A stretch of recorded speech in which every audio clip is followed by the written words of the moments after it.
Educational channel में आपका स्वागत है। दोस्तों, आज हम जिस टॉपिक की बात करने जा रहे हैं वो है जनगणना 2011। दोस्तों, जनगणना 2011 आगामी परीक्षाओं के लिए काफी महत्वपूर्ण अध्याय है, क्योंकि यहाँ से यूपी पीसीएस हो 2020 में जो होने वाली परीक्षाएं जैसे यूपी पीसीएस, समीक्षा अधिकारी, बीईओ या जो भी अन्य परीक्षाएं हैं जो होने वाली हैं या वनडे एग्जाम की जो भी परीक्षाएं होने वाली, उसमें जनगणना से 2-4 प्रश्न जरूर पूछता है। तो आइए दोस्तों, हम जनगणना को पूर्णतः खत्म करते हैं और मेरा विश्वास है कि अगर आप इस चैप्टर को पढ़ लेंगे तो जनगणना का कोई भी टॉपिक आपसे छूटने वाला नहीं है। तो आइए दोस्तों, शुरू करते हैं जनगणना 2011। तो सबसे पहले जनगणना 2011 की बात करते हैं। तो भारत के संदर्भ में देखते हैं कि जनगणना के लिए 1948 में एक अधिनियम लाया गया। जनगणना के लिए 1948 में एक अधिनियम लाया गया, ठीक है दोस्तों। और संविधान में इसकी जो चर्चा की गई है, संविधान में 246 आर्टिकल 246 में संविधान में जनगणना की चर्चा की गई है। अब दोस्तों, एक प्रश्न ये उठता है कि ये किस सूची का विषय है। तो दोस्तों, ये केंद्र सूची का विषय है और इसका दायित्व, जनगणना करवाने का जो दायित्व है वो केंद्र सरकार का होता है। अब बात करते हैं जनगणना की शुरुआत कहां से होती है। दोस्तों, प्रथम जनगणना संपूर्ण विश्व में, पूरे विश्व की हम बात कर रहे हैं, तो संपूर्ण विश्व में जो प्रथम जनगणना की शुरुआत होती है वो स्वीडन में होती है, स्वीडन में, और ये 1749 में होता है, 1749 में होता है। अब हम भारत के संदर्भ में जब बात करते हैं तो भारत में जो प्रथम जनगणना होती है वो 1872 में लॉर्ड मेयो के पीरियड में होता है, लॉर्ड मेयो के काल में होता है। इसी के दोस्तों बाद 1881 में लॉर्ड रिपन के द्वारा नियमित जनगणना की शुरुआत होती है। लॉर्ड रिपन के द्वारा नियमित जनगणना की शुरुआत भारत में होती है। 2011 में भारत की 15वीं जनगणना, 2011 भारत की 15वीं जनगणना और स्वतंत्र भारत की 7वीं जनगणना है।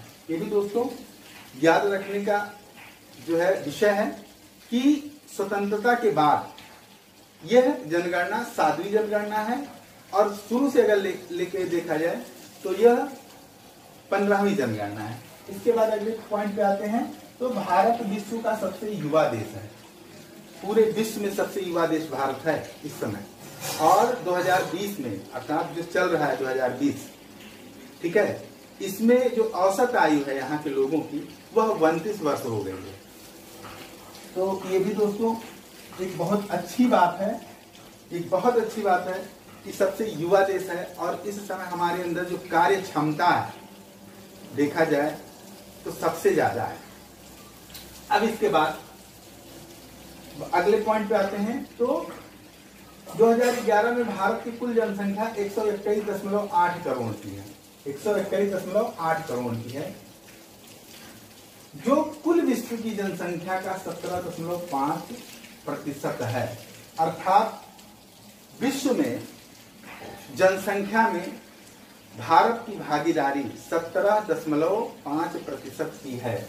इसके बाद अगला पॉइंट है 2001 से 2011 के बीच जो जनसंख्या वृद्धि हुई वो 17.7% की जनसंख्या वृद्धि हुई, 17.7% की जनसंख्या वृद्धि हुई। जनसंख्या प्रतिशत की बात करते हैं अगर दोस्तों, तो नगरीय जनसंख्या 31.2% की है, वहीं ग्रामीण जनसंख्या 68.8% की है 2011 की जनगणना के अनुसार। राष्ट्रीय जनसंख्या नीति जो आई उसमें जनसंख्या के लक्ष्य को, जनसंख्या स्थिरता के लक्ष्य को बदल दिया गया। पहले जनसंख्या की जो स्थिरता का हमारा लक्ष्य रखा गया था वो 2045 में रखा गया था, लेकिन इस समय क्या हुआ, 2000 की जनसंख्या जो नीति आई उसमें जो है जनसंख्या का जो लक्ष्य रखा गया वो 2070 कर दिया गया। कितना कर दिया गया? 2070 कर दिया गया, बढ़ा। जनसंख्या दिवस की बात करते हैं तो जनसंख्या दिवस 11 जुलाई को मनाया जाता है। और 2011 में जो थीम रखी गई, जनगणना 2011 की थीम रखी गई वो हमारी जनगणना हमारा भविष्य रखा गया। ठीक है। अब इसके बाद दोस्तों जो परिवार नियोजन, एक पॉइंट और आता है, विश्व में परिवार नियोजन कराने वाला प्रथम देश कौन सा था, तो उसमें दोस्तों हमारा देश भारत है। अब इसके बाद नई जनसंख्या नीति कब आती है, ये 15 फरवरी 2000 को नई जनसंख्या नीति आती है। राष्ट्रीय जनसंख्या कोष का जो गठन किया गया वो 13 फरवरी 2003 को किया गया। परिवार नियोजन हेतु प्रयुक्त जो प्रतीक है हमारा वो उल्टा डेल्टा, लाल रंग का उल्टा डेल्टा है। इसके बाद दोस्तों 2011 में जिलों की संख्या का देखी जाए तो 640 है।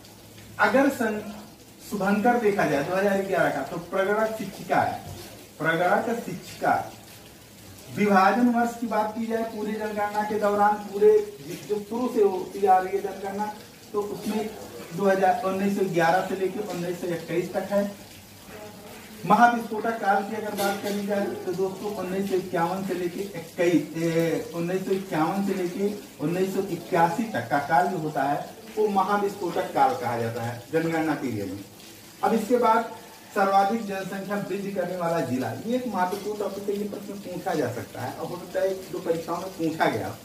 तो यहाँ पे ये अरुणाचल प्रदेश का एक डिस्ट्रिक्ट है कुरंगकुलम, इसकी जनसंख्या जो वृद्धि है वो 111.1% के गति से जो है बढ़ रहा है। सर्वाधिक जन्म दर वाले राज्य की अगर बात करते हैं तो सर्वाधिक जन्म दर वाला राज्य जो है ये। तो दोस्तों आइए अब हम चार्ट के माध्यम से जनगणना के लिंगानुपात, जनसंख्या वृद्धि दर, जनसंख्या घनत्व, लिंगानुपात, साक्षरता दर को समझने का प्रयास करते हैं। तो सबसे पहले हम बात करते हैं भारत में सबसे ज़्यादा जनसंख्या की बात। सबसे ज़्यादा जनसंख्या किस राज्य में है, तो सबसे ज़्यादा जनसंख्या जो है भारत में यूपी राज्य में। अधिकतम जनसंख्या कहाँ पे है, अधिकतम जनसंख्या यूपी राज्य में है। सेकंड नंबर पे आपका जो है महाराष्ट्र आता है। सेकंड नंबर पे कौन दोस्तों आता है, महाराष्ट्र। ठीक है। न्यूनतम जनसंख्या की बात जब हम करते हैं, न्यूनतम जनसंख्या की जब हम बात करते हैं तो सबसे कम जनसंख्या जो है सिक्किम राज्य में। प्रथम स्थान पे कौन है, सिक्किम, और सेकंड स्थान पे कौन सा है, मिजोरम। तो अधिकतम जनसंख्या की हम बात करते हैं तो सबसे ज़्यादा यूपी आता है। ठीक है। सेकंड नंबर पे महाराष्ट्र आता है।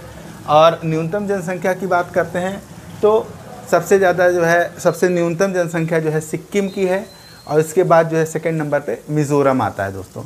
इसके बाद हम सबसे ज़्यादा जनसंख्या केंद्र शासित प्रदेश की अगर बात करते हैं तो सबसे ज़्यादा जनसंख्या केंद्र शासित प्रदेशों में दिल्ली राज्य की है। सबसे ज़्यादा केंद्र शासित प्रदेशों में अधिकतम जनसंख्या कहाँ की है, दिल्ली राज्य की है। और सेकंड न्यूनतम जनसंख्या कहाँ पे है, केंद्र शासित प्रदेशों में न्यूनतम जनसंख्या लक्षद्वीप में है। ये आपका लक्षद्वीप हो गया। भारत की जो जनसंख्या है वो 121 करोड़ है। अगर यूपी की जनसंख्या की बात करते हैं तो ये 19.98 करोड़ है। ठीक है। तो इसके बाद दोस्तों हम बात करते हैं जनसंख्या वृद्धि दर की। जनसंख्या वृद्धि दर की बात करते हैं तो आइए हम देखते हैं जनसंख्या वृद्धि दर पे।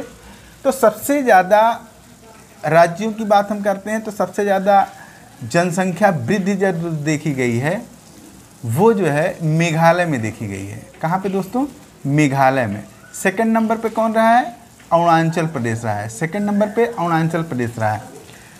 अगर राज्यों में न्यूनतम जनसंख्या वृद्धि दर की बात करते हैं तो सबसे पहले नागालैंड आ गया है। ठीक है। नागालैंड, इसको याद रखिएगा, लोग इस पे बड़ा कंफ्यूज होते हैं। न्यूनतम जो है नागालैंड है जनसंख्या वृद्धि दर, उसके बाद केरल है। ठीक है। सेकंड पे केरल है। केंद्र शासित प्रदेशों की अगर हम बात करते हैं तो सबसे ज़्यादा अधिकतम जनसंख्या वृद्धि दर दादरा एवं नगर हवेली की है। कहाँ की है दोस्तों, दादरा एवं नगर हवेली की है। अगर हम न्यूनतम जनसंख्या वृद्धि दर की बात करते हैं तो केंद्र शासित प्रदेशों में लक्षद्वीप है। कौन है दोस्तों? लक्षद्वीप। अब देखिए जनसंख्या घनत्व की बात करते हैं। ये बहुत इंपॉर्टेंट प्रश्न है, यहाँ से ज़रूर पूछता है कि सबसे ज़्यादा अधिकतम जनसंख्या घनत्व पूरे भारत में सबसे ज़्यादा कहाँ है? तो दोस्तों पहले पश्चिम बंगाल था, अब अधिकतम जो है जनसंख्या घनत्व बिहार राज्य का हो गया है। कहाँ का हो गया है? बिहार राज्य का। 2011 की जनगणना के अनुसार न्यूनतम जनसंख्या घनत्व की अगर बात करते हैं तो न्यूनतम जनसंख्या घनत्व अरुणाचल प्रदेश की है। ठीक है, भारत के अगर जनसंख्या घनत्व की बात करते हैं तो 382 है। भारत का जनसंख्या घनत्व कितना है? 382 है। अब देखिए केंद्र शासित प्रदेशों में अधिकतम जनसंख्या घनत्व कहाँ का है? तो ये दिल्ली राज्य है। और न्यूनतम जनसंख्या घनत्व कहाँ का है? तो अंडमान निकोबार द्वीप समूह, अंडमान निकोबार द्वीप समूह का है। इसके बाद दोस्तों लिंगानुपात की बात करते हैं। इसके बाद लिंगानुपात की बात करते हैं तो देखिए सबसे ज़्यादा लिंगानुपात राज्यों में कहाँ पे है? केरल राज्य में है। इसको आप याद रखिएगा, केरल में सबसे ज़्यादा लिंगानुपात है, ये 1038 है। ठीक है, लिंगानुपात यहाँ का। सेकेंड नंबर पे आपका तमिलनाडु है, उसी के बगल में तमिलनाडु है, तमिलनाडु का है। अगर लिंगानुपात में न्यूनतम देखते हैं कि सबसे न्यूनतम जो है लिंगानुपात कहाँ का है? तो हरियाणा का है। ये प्रश्न अक्सर करके पूछता है कि न्यूनतम लिंगानुपात कहाँ का है? हरियाणा का है। ठीक है, अगर लिंगानुपात में केंद्र शासित प्रदेशों की बात करते हैं तो अधिकतम जो है लिंगानुपात कहाँ का है? पांडुचेरी का है, पुडुचेरी का है। इसके बाद न्यूनतम लिंगानुपात कहाँ का है? दमन और दीव का है। ये दोस्तों दमन द्वीप यहाँ पे है, दमन द्वीप का है। ठीक है, साक्षरता दर की बात करते हैं तो राज्यों में अगर साक्षरता दर की बात करते हैं तो अधिकतम साक्षरता दर आपका केरल राज्य में है और दूसरे नंबर पे आपका जो है मिज़ोरम है। ठीक है दोस्तों, सबसे पहले नंबर पे कौन सा है? केरल राज्य। ये भी काफ़ी प्रश्न पूछता है, बार बार रिपीट करता है कि सबसे ज़्यादा साक्षरता दर यानी कि लिटरेसी रेट सबसे ज़्यादा कहाँ पे है? तो सबसे ज़्यादा साक्षरता दर जो है केरल राज्य में है और सेकंड नंबर पे आपका मिज़ोरम है। न्यूनतम साक्षरता दर की बात करते हैं तो सबसे न्यूनतम साक्षरता दर बिहार राज्य की है और सेकंड पे आपका अरुणाचल प्रदेश है। अब दोस्तों केंद्र शासित प्रदेशों पे बात करते हैं साक्षरता दर की। आइए देखते हैं तो यहाँ पे लक्षद्वीप जो है ये सबसे जो है ज़्यादा साक्षरता वाला केंद्र शासित प्रदेश है और सबसे कम साक्षरता वाला दर वाला केंद्र शासित प्रदेश जो है वो है दादरा एवं नगर हवेली। ठीक है दोस्तों, दादरा एवं नगर हवेली। अब यहाँ दोस्तों नोट में एक चीज़ देख लेते हैं, स्त्री एवं पुरुषों की साक्षरता में सबसे ज़्यादा अंतर, स्त्री एवं पुरुषों में साक्षरता में सबसे ज़्यादा अंतर राजस्थान में है। कहाँ पे है दोस्तों? राजस्थान में है। ठीक है, अब आते हैं शेड्यूल कास्ट की बात करते हैं। शेड्यूल कास्ट जो है सबसे ज़्यादा जनसंख्या पूरे भारत में कितनी है? शेड्यूल कास्टों की संख्या ये 20 करोड़ की है। अधिकतम जनसंख्या शेड्यूल कास्ट की कहाँ पे पाई जाती है? उत्तर प्रदेश में पाई जाती है। वहीं एसटी की बात अगर हम करते हैं, एसटी की बात करते हैं तो अधिकतम जनसंख्या मध्य प्रदेश में पाई जाती है। एसटी यानी कि अनुसूचित जनजातियों की संख्या जो है ये सबसे ज़्यादा कहाँ पाई जाती है? एमपी में पाई जाती है। और एक चीज़ और, ये इंपॉर्टेंट प्रश्न है, यहाँ से ये प्रश्न पूछता है ग्रामीण जनसंख्या का सबसे अधिक अनुपात कहाँ पे पाया जाता है? तो ये दोस्तों हिमाचल प्रदेश, हिमाचल प्रदेश। ठीक है दोस्तों, हाँ हिमाचल प्रदेश। ठीक है दोस्तों, तो ये हमारा कुल मिला जुला के जनगणना 2011 लगभग समाप्त होता है।